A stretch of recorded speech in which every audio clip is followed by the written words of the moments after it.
Hi, I'm Olivia. And I'm Amy. And this is the Girls in Marketing podcast. Every week, we release a new episode that you won't want to miss. Our guests are industry experts with amazing experiences, so you'll always come away with new nuggets of wisdom.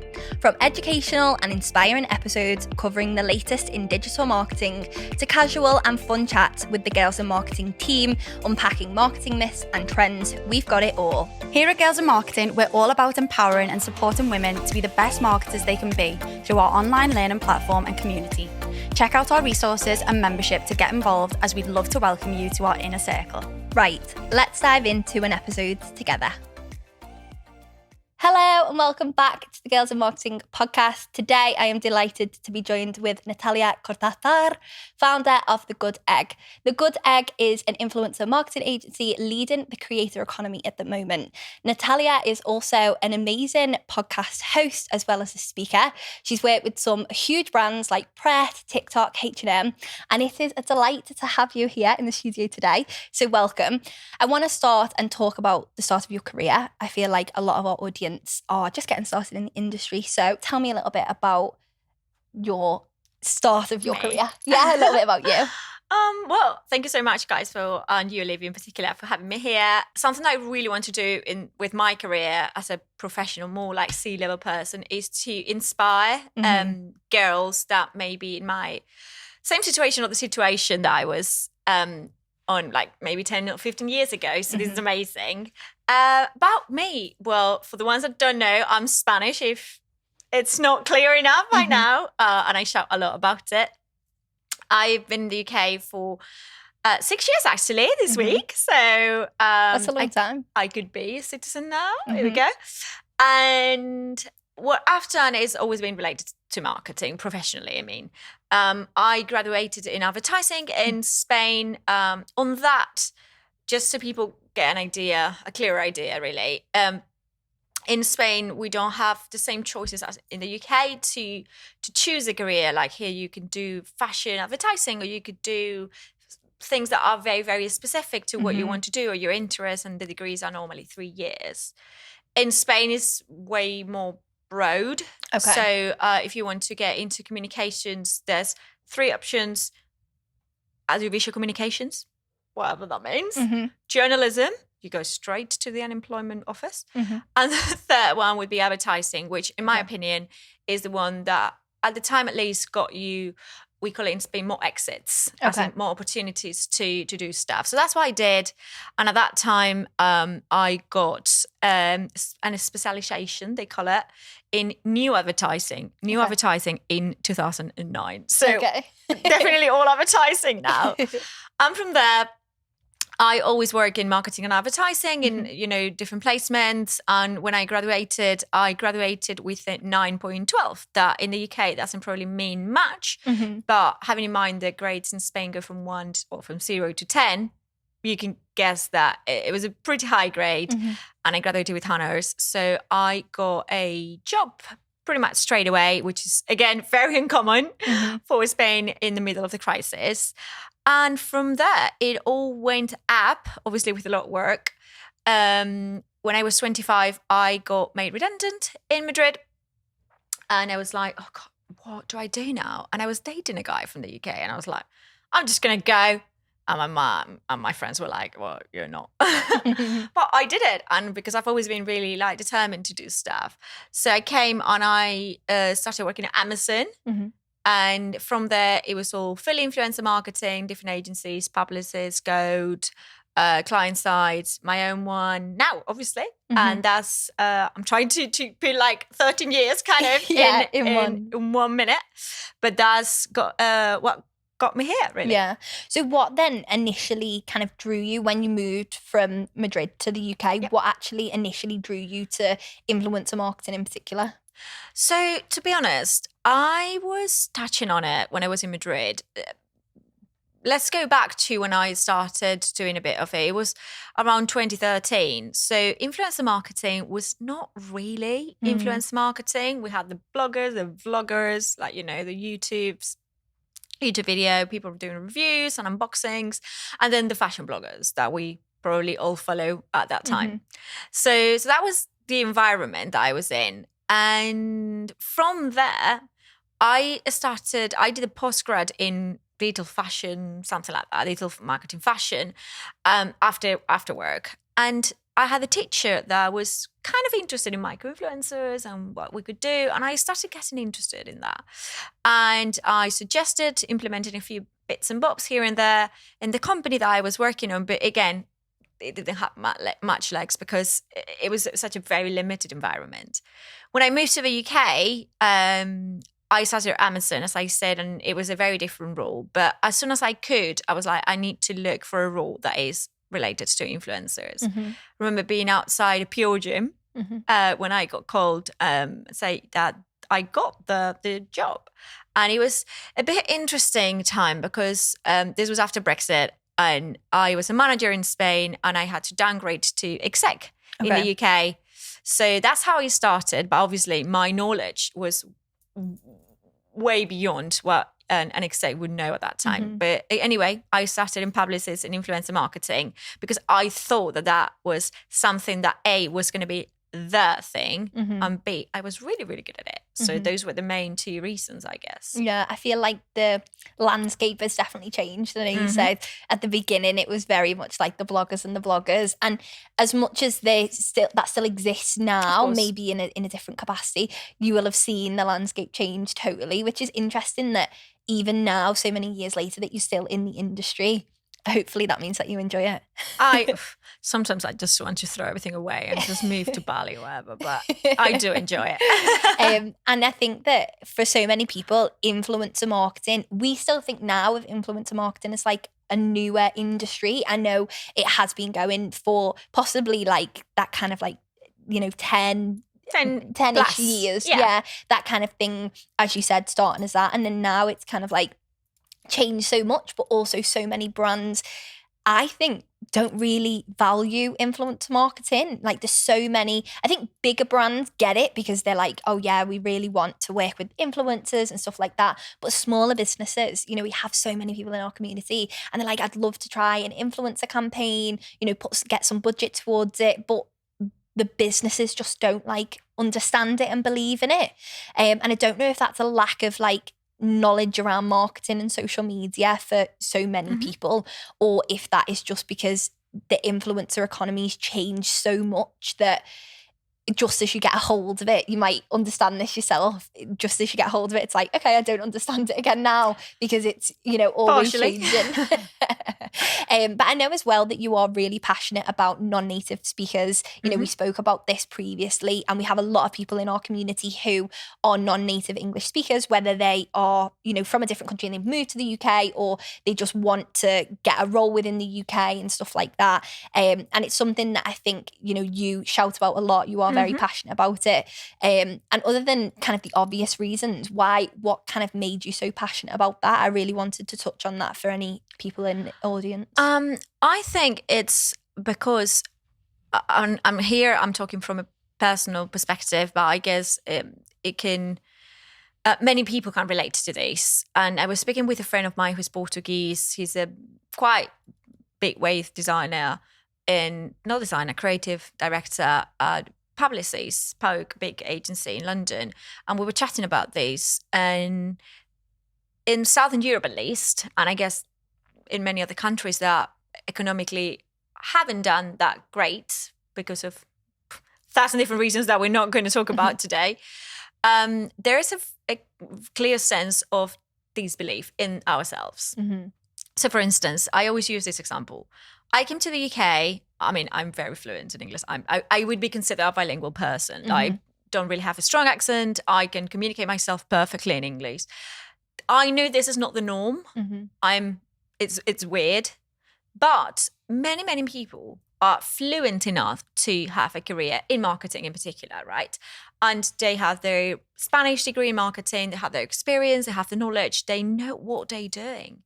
And they come to London and they go straight to work at Pret. And that, can I swear here? I swear a lot. But no, I'm going to be well behaved. That gets me on my nerves. Like, mate, there is a demand, especially a few years ago, because now the economy is a bit bonkers. But a few years ago, when I came here, even before Brexit, there's a need for professionals.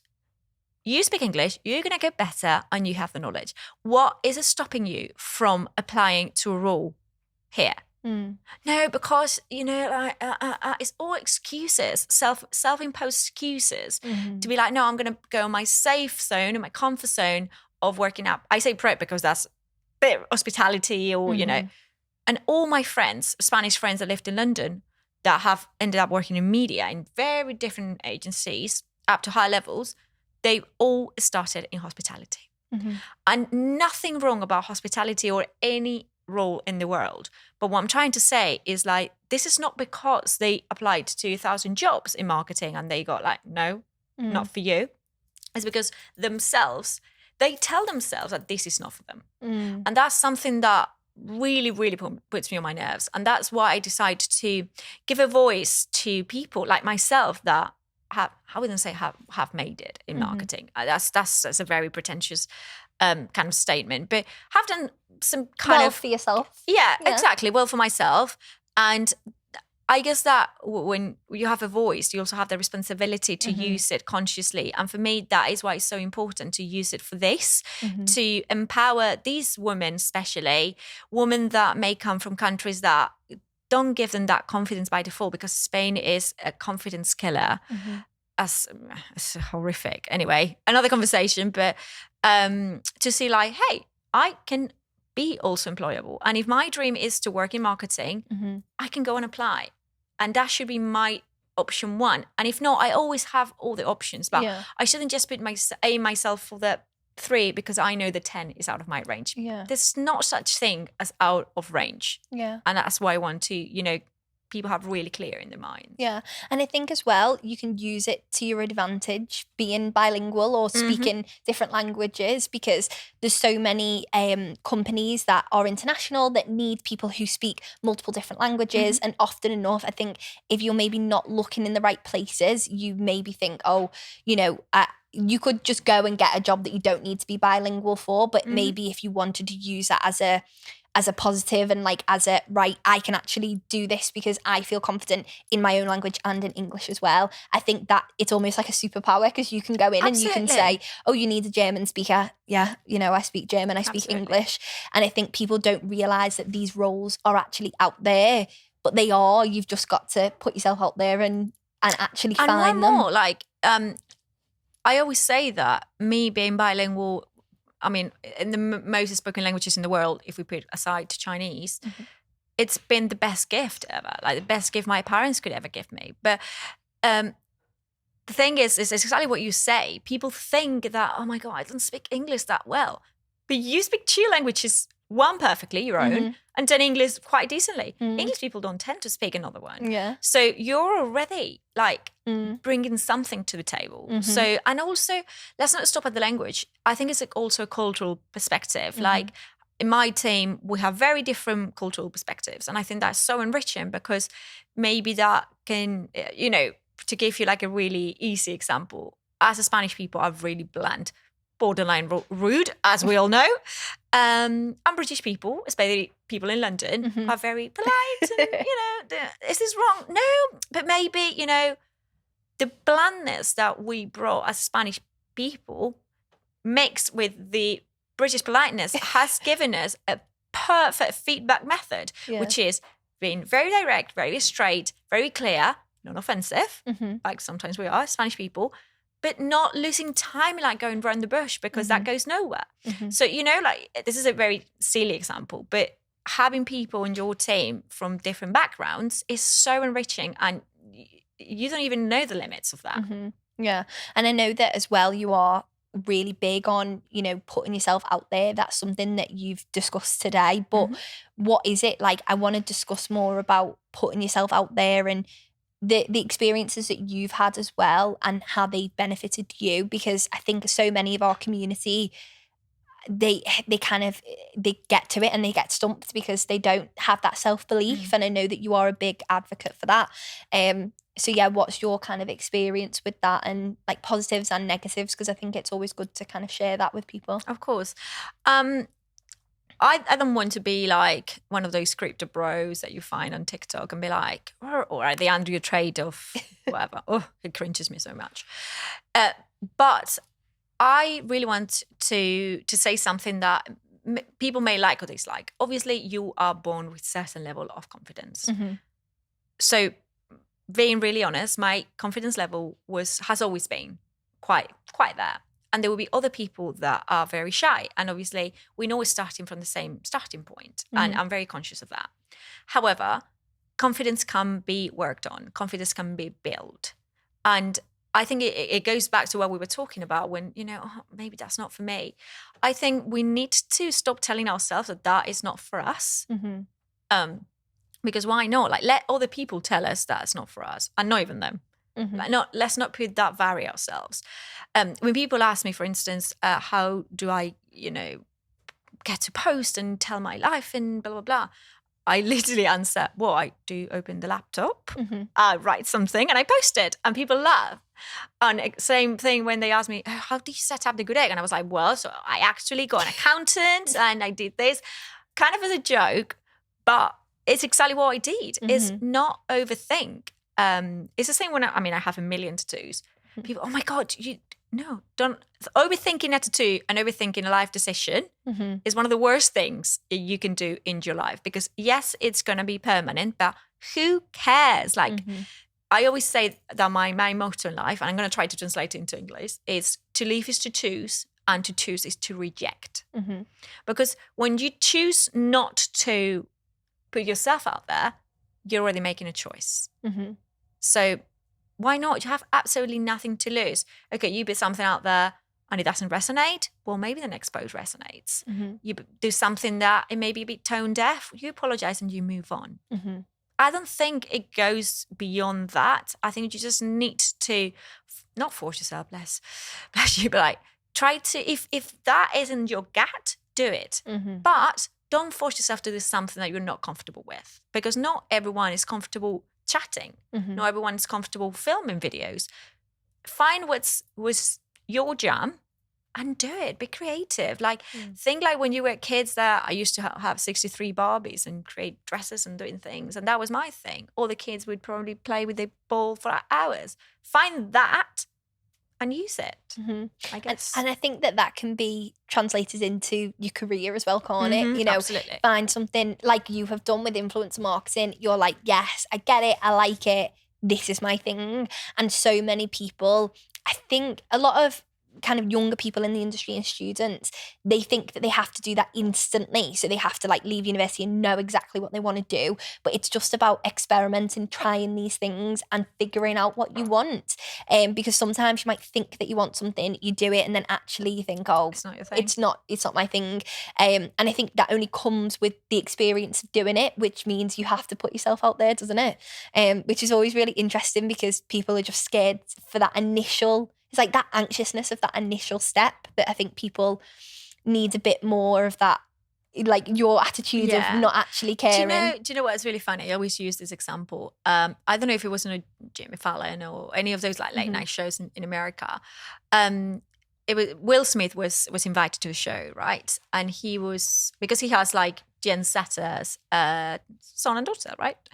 And he was asked about if he thought that young people, I was going to say youngsters, young people now were more stupid than in his time. Mm-hmm. And I love his answer. He said something along the lines of, no, we were equally stupid, but we didn't have a camera to film it. Mm-hmm. So I see now the pressure has become bigger and bigger, because when I was a teenager, there was MSN spaces and those things that, you could take some photos and stuff, but there wasn't that kind of 24/7 connection. Mm-hmm. So the pressure was kind of there, but not so much.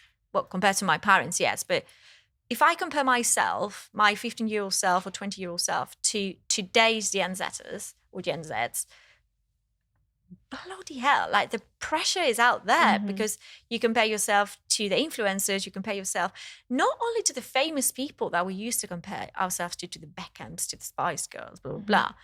Because those were like, okay, untouchable goals. Now you compare yourself to Kelly, who was your neighbor in, I don't know, Manchester, and now she's an influencer and she is hanging out with the likes of Molly May. And how do you compare yourself to that? So I know I'm very conscious that the bar is set really high. But again, you do you. Like, have in mind that it's just social media. That doesn't define the value that you can prove at all.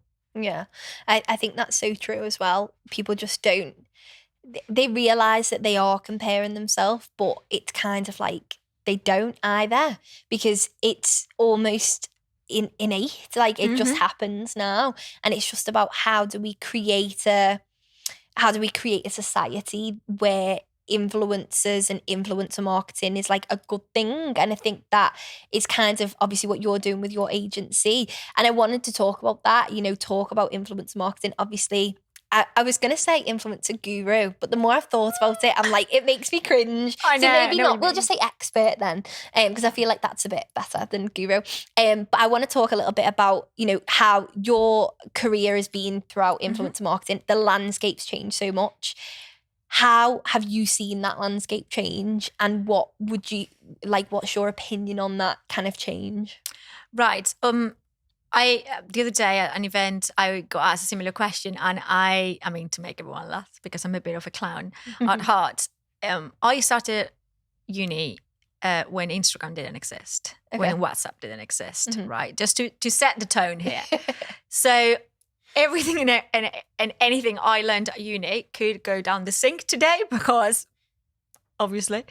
So what I'm trying to say here is that in a 10, 15 year span, things have changed at a ridiculous pace. And I'm talking ridiculous pace. So not even going that far. In the last 5 years, we've gone to Insta, photos, super editorial photos, blah, blah, blah, blah, blah, blah, blah, blah. Fighting each other over links in bios and, swipe ups. And now, who gives a shit about that? I mean, don't say that. But, we don't really care that much about that, because it's evolving. So what I've seen is what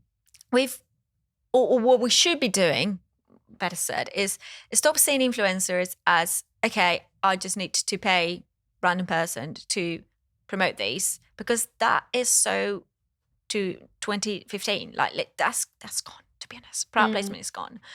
I've seen blogs, product placement, when stories that didn't even exist. I've seen Facebook stuff, I've seen blog posts, I've seen all of that. And that comes and goes. Like, it will happen with TikTok, it will happen with all other platforms, some of them with more tenor than others. Clubhouse, Stereo, etc., etc. That's boom, boom. TikTok and Instagram is more like that. Yeah. So it will, I always tell creators and brands that whatever you do in the creative economy, right? That's how we call it now, because it's cooler and bigger. I like that. It's cool. It's cool. Creator economy is cool. Shouldn't be at the mercy of a platform or platforms. I think you shouldn't put all your eggs in the same basket.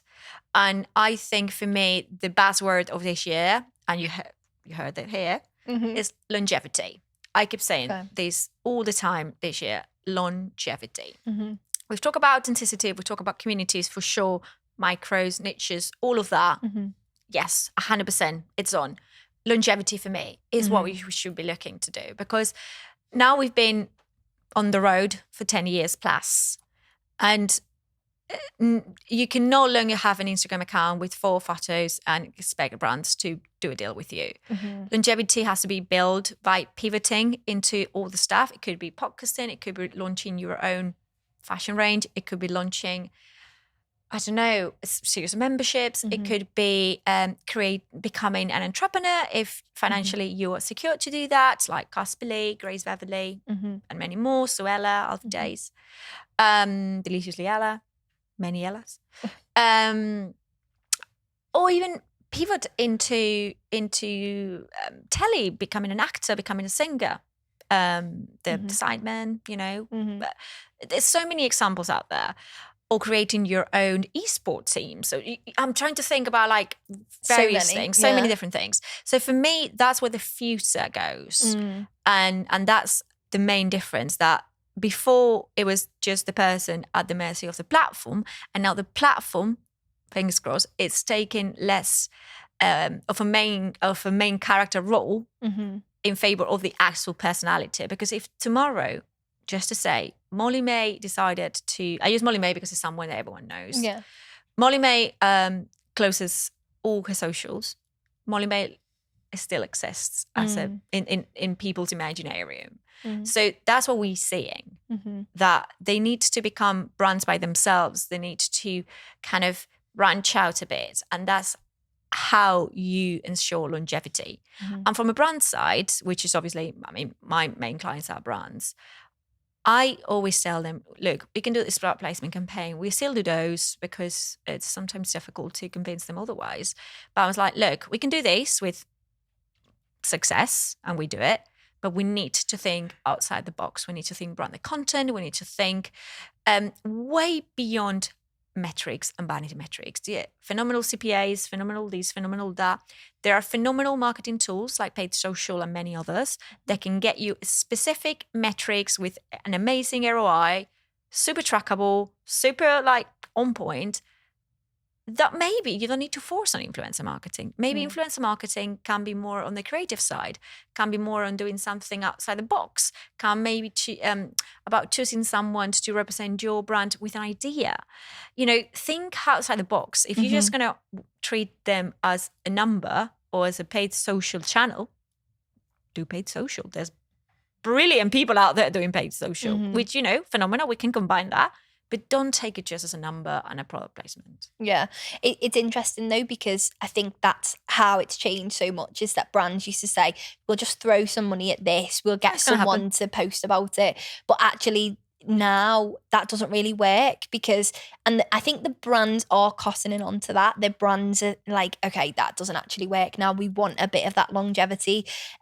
Because as well, if you think of it from a marketing point of view and from like a customer point of view, there's that thing, I think it's like customers need something like 14 touch points or something before they buy, for example. Why would that one influencer post could be one touch point? Yes, but that one post is only one touch point. So if that's the first time that a customer's ever heard of that product before, they're not going to buy straight away, are they? So it's like, okay, maybe we can work with this creator on a long-term thing, or maybe we can work in the same industry or something like that. I always think it's interesting, but often it's hard to convince the brands that that's the right thing to do. I feel like you probably have experience of that. It's so hard. So I wouldn't name and shame, but we had a client, better said, that we started working with them a few years ago on a long-term relationship. And you know, we were doing the basics, like testing the waters, with the aim to introduce them into more creative stuff, not even more creative stuff, more like up-to-date stuff. And after a while, they were like, oh, you know, we know the results are good, but they are slightly decreasing. And I was like, well, yeah, it's because we've been doing the same thing for X months with different, similar people. And the attention span is, you know, limited. We need to do something different. We came to them with like, in real life events, mixing online and offline, things like, you know, tying it to events like the World Cup, and we do this, and then we do an event that with the products, it was a kind of photos products and stuff. You can go to the event, and then at the, you know, when you finish that, you can print your own things and take it home, and the influencers will be there, like doing something really cool. No, that's just really brand awareness. And in my head, I'm like, are you just literally telling me that you don't want to do this when you have the budget to do so? Because it's brand awareness. But then you want to continue doing that product placement that is clearly not giving you the ROI that you want, but you won't try anything else. I think that's where some clients and also agencies get it wrong. And this is my opinion, professional opinion, based on my own experience as well. Sometimes it's not about changing the influencers. Sometimes it's not about changing the product. Sometimes it's just that we cannot get direct sales straight away from one post. The touch point that you said. People keep pushing and pushing and pushing and pushing to think and to get frustrated that with that one post and 3 stories, that should be a conversion. Mate, do you like, that's how you do stuff? That's how you go on Amazon and want to purchase a camera and just literally see one. It's like, that is the one, mate. No, like you need nurturing. You need like either from a practical point of view or from like an emotional point of view. And we can do both. And that's, you know, why we stay away from vanity metrics and data-driven agency vibes, because of course we're data-driven. but that should be a minimum. You should go the step forward. And I get really annoyed when clients sometimes don't see that, or when other agencies, work with these clients and they are not providing a good service because they are so blinded by CP, whatever.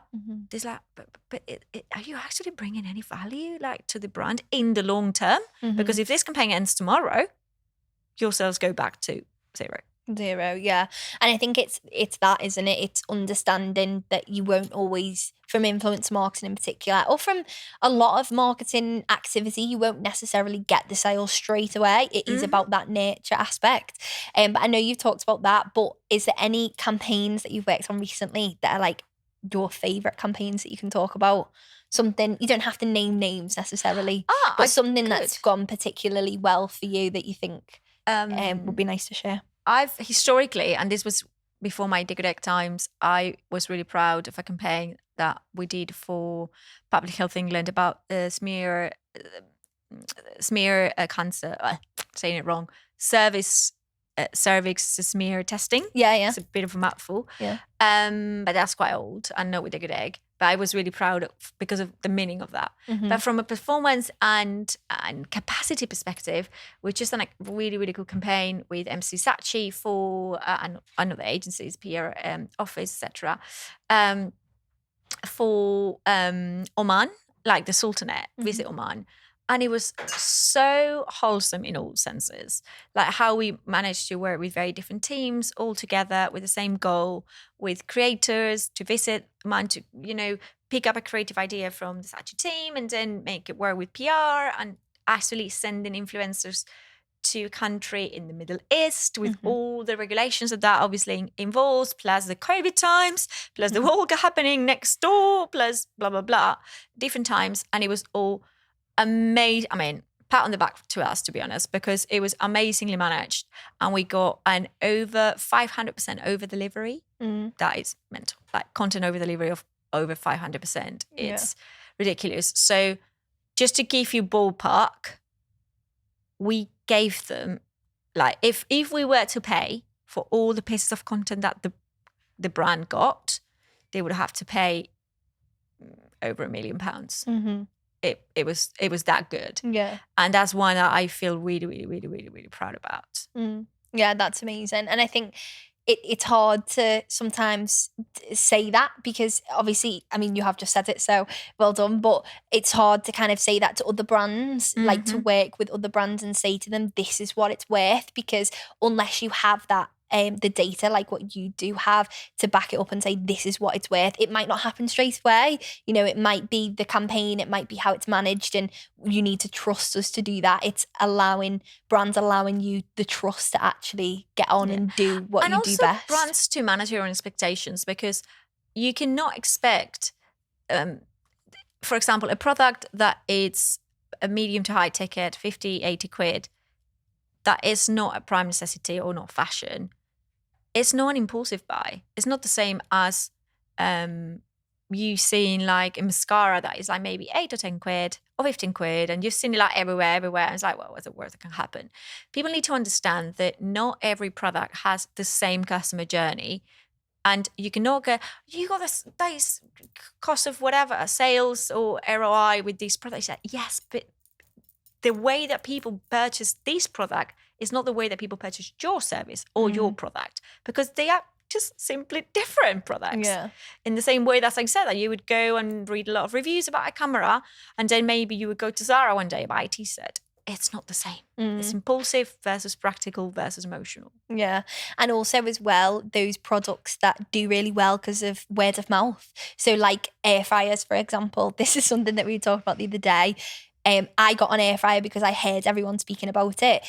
I mean, that I don't know where that kind of stemmed from, if that was initially some sort of influencer stuff that they did, or if it was just everyone really liked the product. But I think, I mean, the company in itself that own air fryer, I think it's like Ninja, but there's a lot of different brands anyway. I don't know if they really leaned into it as much as they could have, because they've done really well with word of mouth. And like, for example, it's a considered purchase, isn't it? You're not necessarily going to go out and buy £100, £200 air fryer just off the back of one person saying it's good. You've got to hear it from a few people. And I feel like that could have possibly been better done in terms of like seeing that word of mouth. And sometimes I think brands need to kind of get on that, when because something's they feel happening. that, it's not going to be a direct sale. But what is a direct sale? Yeah. In my head, I'm like, this is quite funny that they get so picky with influencer marketing, but they wouldn't ask PR to track direct sales, because that would be like smoke in the air. Going to Nielsen, or Kantar to check radio and teleconsumption or magazines that you've read. How on earth do you allocate, this impact is a sale?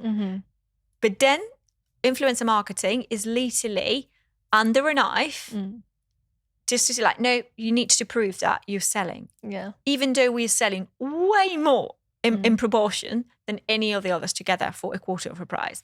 So I don't know who like big old guy decided that, influencer marketing needs to be, kind of evaluated with these parameters, because they are unrealistic. And there are so many agencies piggybacking on these, say, promising that, it's going to cost you these and that. Blah, blah. And then the reality sometimes, it's just not true, because there's no one size fits all. There's so many campaigns that you can do and they sell like this and you get amazing cost, ROI, phenomenal. And there's some other campaigns that may be a longer term investment, and it may be a big investment, but then you start becoming the thing of the moment, like an air fryer. Yeah. So again, you cannot standardize what success is and how it looks, depending on brands. I love as well that you said that every product's different, because sometimes I think people think of it as like B2B and B2C, and it's like, okay, we're a B2C brand, so therefore this one size fits us, but it doesn't, like as you said. And that's really interesting, because I don't even think I've ever thought of it like that before. The customer journey for each product is completely different. Absolutely. And sometimes, people have to consider it more. Sometimes it's an impulse buy. And maybe just like understanding your product. So from a brand perspective, understanding your product and kind of customer journey would be really beneficial before getting someone to do influence marketing, or, 100%. branching out into that. Because I know there's a lot of people in our community that want to do influencer campaigns within their company, maybe like as an in-house thing, or they want to work with influencer marketing agencies. But often I think, even from just this conversation, understanding the product and the customer journey is probably the first thing. And is the customer journey optimized on their side? Because that's something that I've kind of accidentally realized in the last year or so, that you may nail a campaign and then the clicks out there, click-throughs, blah, blah, blah, and then there's no conversions. And you're like, all right, so everything on my side seems to work. What happens when they get to the UTM link? Like, what happens when they get to the brands thing? Maybe the way that that's optimized is rubbish. And then you need to get there and you wanted to buy like a mascara. And then instead of getting to the mascara with a checkout, boom, discount straight away. And then no way, or Apple Pay, or something super simple. They need to register. They need to actually look for the actual mascara, because the link links to the general mascara thingy. Then maybe the customer think like, maybe the shipping is like £7 and people are like, fuck that. So I think, and this is something that we tell our clients all the time, it's like, okay, do you want to do influencer marketing? Let me do an outlet free first, have a look. And if I don't see that they would be a good candidate, I would always offer a pre-influencer marketing consultancy and kind of get ready for it. Because if you're not ready for it, it doesn't matter how much money we pay to whatever influencer if people can't not buy it. It's just pointless, or if there's a stopper there. And also another thing I would say to specifically smaller companies is that don't do influencer marketing if you're not there to put the resources that it requires. And resources are not always money per se. I'm not talking paying ridiculous fees to ginormous influencers. But if you're not able to dedicate a minimum of money, and I'm talking a minimum of like 3-4K at least if you're doing gifting, to a team to nurture those relationships and establish them, blah, blah, blah. Like, get pay peanuts, get monkeys. Like you cannot say, I don't know, like buy a Dyson or buy like the one from Lidl. I love Lidl though, but and then this is not working. The Dysons don't work. Well, you cannot expect to always buy the cheapest option and not spend money and not invest money, and then say no, the colors don't work. Well, maybe you haven't invested the right amount of money on this. You need to invest. Like we cannot pretend in the same way that we cannot pretend to get like 100 million sales with 100 quid invested in Facebook ads. This is exactly the same. And please, people stop pretending that just by gifting influencers, they are just gonna drive them sales. Like imagine how easy would that? My job would be phenomenal. The easiest job ever. Yeah.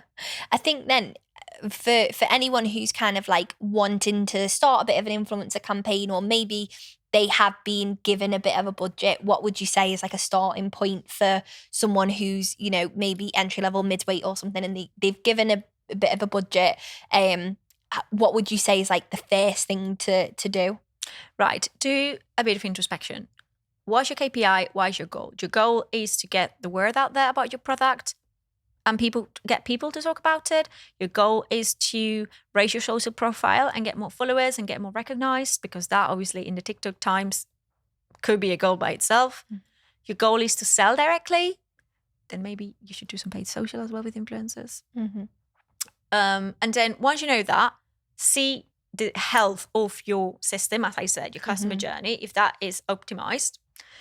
If you realize that, look, this is not, or if it's a yes and you're super clear and you want to work with third parties like ourselves, I would do window shopping based on values as well.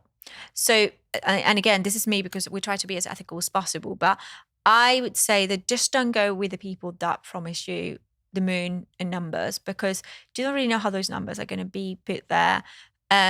Just go with the people that are honest with you and that manage your expectations. If you talk to someone and everything is a yes, doable. Oh, Red flag. Yeah. To me, at least a brown flag, because, it's so difficult to promise everything on influencer marketing and in life, really. Like campaign, you can put so much time and it can be a flop eventually because it's out of your control, or TikTok or Instagram are down that day. Happened to us. That's difficult. And make sure that you are very clear on your expectations. And if you're deciding to work with someone and that person tells you, look, this is not doable, but what about this? Let them guide you, because I don't think anyone goes to a chiropractor, for example, and tells them, no, you need to touch me here or touch me there. No, you go to a professional because you are requiring that service. You might go to a doctor and telling the doctor the medicines that they need to give you. It's as ridiculous as it sounds. Like, it's exactly as ridiculous as it sounds. If you're trusting a professional to do their job and you've trusted that particular professional or agency, let them do their thing. It's what Steve Jobs used to say. Like, I'm going to say horrifically, but like, I don't hire good people and tell them what to do. I hire good people so they tell me what I need to do, because they are the experts. So it's exactly the same. Yeah. I really like as well with the Good Egg, your agency, when we previously spoke, you said about the fact that you lean into their strengths, which is really nice. And I think that so many businesses in general, but other kind of agencies, they don't always do that. It's kind of like, this is what we offer and this is what it is. But it's quite nice to see you kind of like leaning into those strengths, because that's a real benefit. You could have someone who is really good at a certain thing, or has experience in something, and being able to offer that, or being able to like nurture that experience or that sort of thing is so important.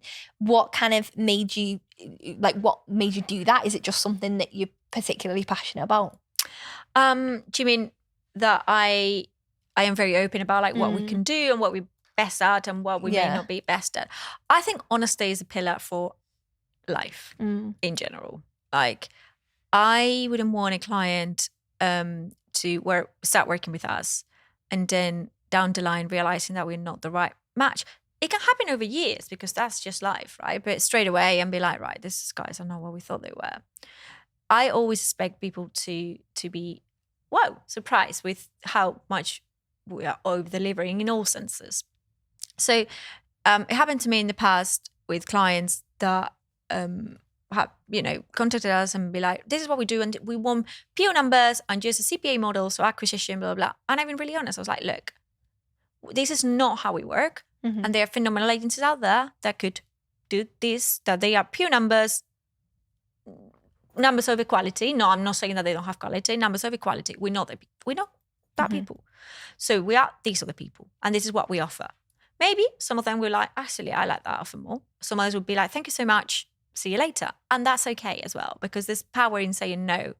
I love this influencer. It's called Ola.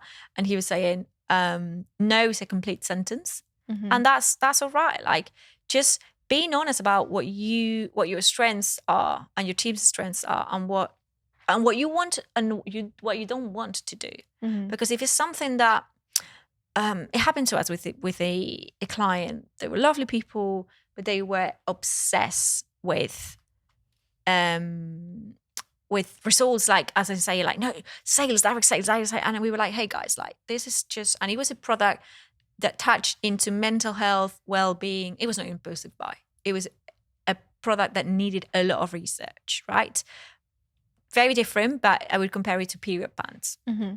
You don't buy the first period pants that you see out there. Mm-hmm. I don't know if you have some, best thing in the world, by the way. You do your research. And these guys were like, no, but there are sales and these people are coming out really expensive. And this is, it's like, no, but you're not understanding. And it was the first time that we were like, let's take this campaign and let's try to convince them. And we couldn't. And it was not a flop because they are lovely people and stuff. But we realized, like, no, we shouldn't take campaigns that are not what we believe in. Mm-hmm. And that, we try to convince them, we try to get them out there. We know that this is going to end up frustrating everyone. And it's a no. So that's a learning process as well. Yeah. Like, I think that is just the case with so many things. Sometimes things just don't work out. And especially in the kind of industry that we're in with marketing and, influencers and stuff, because it changes so regularly that often, because people don't keep up and they're not willing to hear your kind of side of the story, often it's just, okay, maybe this just won't kind of work between us. And something else I wanted to kind of touch on was just a little bit about the Good Egg and the fact that you're kind of leaning into being more creative, because I know that is something that you are, like, really passionate about. And I think that, you spoke a lot about kind of vanity metrics and people focusing on that rather than actually, like, the storytelling element, like the creative side of things, and you're actually pivoting the agency more now, so it is very much creative. What kind of made you do that? Was it just the fact that you enjoyed those campaigns and they were the ones that worked for you? I guess that's obviously, I like that you put it out there. Obviously, as an independent agency, I own the Good Egg in full, not from like a perspective. No, I'm trying to say that we're fully independent and free to do whatever we feel it's good in the gut. I'm very, very democratic. So I lead, but I also consult. And we were realizing that the team is a very creative team. And obviously we do a lot of like catch-ups. And even though we're fully remote, we see each other every now and then. It's like, guys, is it me, or do we feel that we're going more towards creative? We're enjoying doing some socials. How do we see this happening? And obviously everyone put the same thing. Like, we would like to do more creative things, more social things, blah, blah, blah. And we got more and more clients requesting that. Like, we want to do a combination of social and this. And we started doing them, like, test the waters. Let's see. If this is a flop, never again, closed, throw the key away. And it worked. It really worked, because we were doing the same approach. We put in the same energy on influencer and socials, events, live streamings, all the things that are kind of suburban areas of the creator economy, to put it that way. And it really worked, and it made us happier. And I think it's also important to create a personality. And I think if someone goes and follows a Good Egg, there is personality. And as an agency, I sometimes see other agencies and they could change the color, they could change the name, they could change that. It wouldn't matter. Like they will sound the same to me. I think the Good Egg has that soul, and that soul was telling us to do these. So now we would love to, for whoever's listening, we would love to do more campaigns that are, or projects, not just campaigns, that have that creative kind of elements. For instance, we want to do something really disruptive, and budget is not crazy, but what do we do? Do we do a rebranding? We're also doing rebrandings. If we feel that, we even suggest this to clients when they want to do influencer marketing and then you see the brand and the brand is all farts. And it's like, mate, don't spend a single penny on influencers unless this is a bit clean and polished. Yeah. So we realized that we needed the clean and polished. So why don't we offer that clean and polished? So that's how it all came through. We even said no to clients because we didn't think that they were ready to do influencer marketing. Where all the agencies we've seen, like the pitches, they were like, yeah, you can get these. Like, but pitches doesn't match. So that's what we want to do, offer a more holistic approach, in the same way. I'm very into wellness and health, like in the same way that sometimes Western medicine goes and puts like a patch on you and that's sorted, but maybe your knee pain may be coming from the hip because you have whatever you have. We try to do that. We try to fix a problem or improve something from a holistic point of view. Okay, we can do some socials, we can do some events, we can do these with creators, but maybe not just by product placement. Maybe the way that we do it is through branded content, and we do something a bit more sexy and special. And we see it working, and we see that brands are interested. Brands need to learn how to not just ask for numbers, but ask for ideas. Because at the end of the day, once the campaign's finished, no one's going to remember the numbers. Yeah. The campaigns that are memorable are the ones that had soul. Yeah. So those are the ones that you should be looking to do. Yeah. So with that in mind then, what would you say are the upcoming influencer trends? We've obviously seen this trend of kind of de-influencing at the moment. You're going to ask me about de-influencing? I'm prepared. And yeah, just like the general upcoming trends. Do you think that this will take off more, the de-influencing stuff? Or do you think that, possibly it's another way? Like what trends do you see coming up? For me, it's quite funny because obviously I've been around the block for a while. So for me, de-influencing is not really a new trend. It's a comeback of the OG.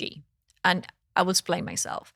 We've been so used to see influencers promoting products and consumption that we forgot that the way that influencers started vlogging and stuff was reviewing stuff, both good and bad, and doing things like, oh no, just these are the empties and the ones I would not purchase again, and this is not cool and blah, blah, blah.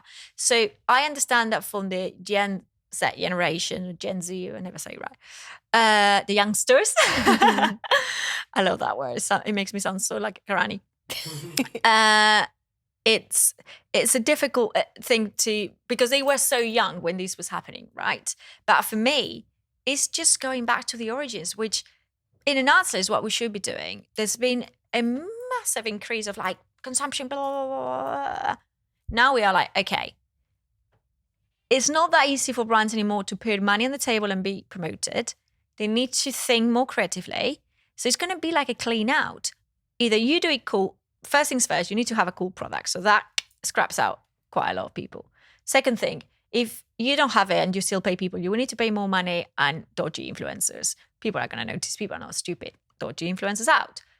Third thing is way more sustainable. So it's a good thing, but I don't think it's a new thing. I think it's just the natural comeback or the natural path to basically peers reviewing things for peers, which is the baseline of influencer marketing.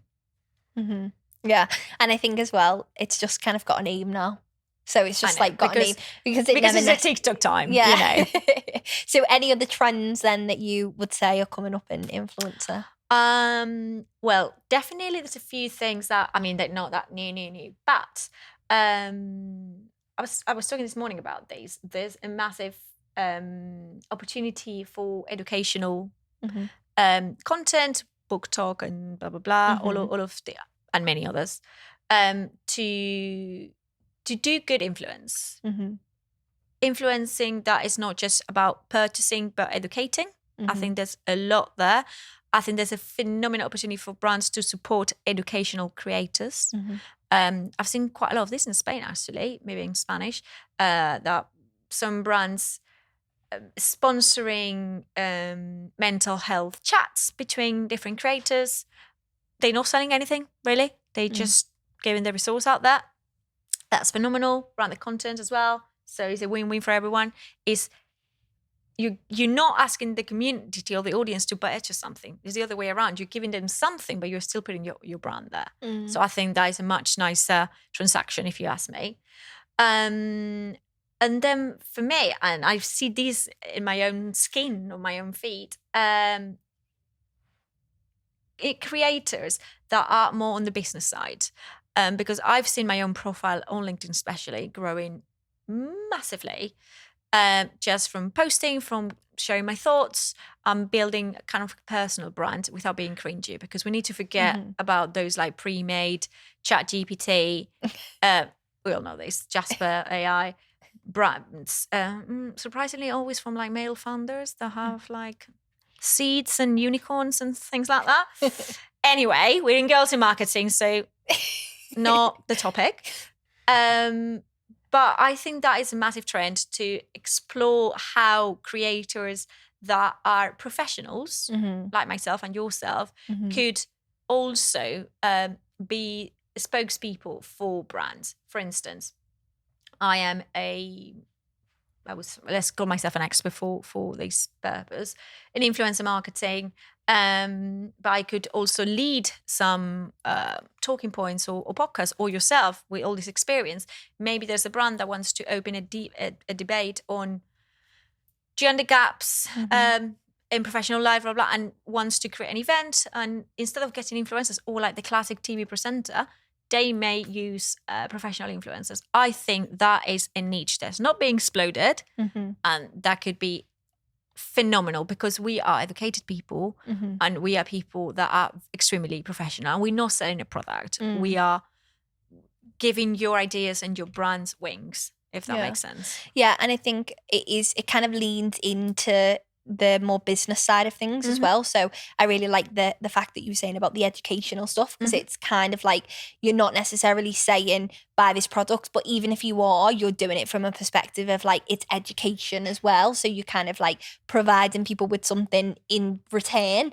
rather than just saying, look at what this brand sent me and how great it is. You're giving back to those people, which is always really interesting. That's why I said the other day on this panel that I chat about, like this week, my co-panelists were talking about audience versus community. And I said that for me, in audience, you expect them to purchase something.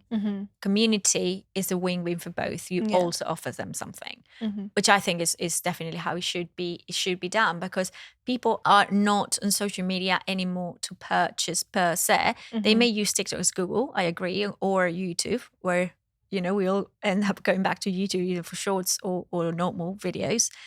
But they also want to be entertained. They also want to have something of value there. TikTok is competing with Netflix. It's not competing just with the Instagram times of liking and want to purchase something. So again, there has to be so much more investigation done on consumer behaviors, customer journeys, and with that, what's the best thing to do with creators, instead of just launching a Reels and expecting literally with a clock how many CPM, CPA, CPF off you're going to get, because that is pointless, mate. Let's be honest. Well, thank you so much for coming in today. It's been a pleasure having you. Thanks so much for joining us for another episode of the Girls in Marketing podcast. We love hearing from you, so if you enjoyed this episode, leave us a review to let us know your thoughts, and make sure you hit the subscribe or follow button to be the first to hear when our new episodes released. Don't forget, if you want to get involved with Girls in Marketing, check out our membership to join our incredible community of marketers. Think marketing resources, courses, webinars, and more. Find out more on our website or drop us a message on any of our social channels at Girls in Marketing. That's all from us today, so have a wonderful week, and we'll see you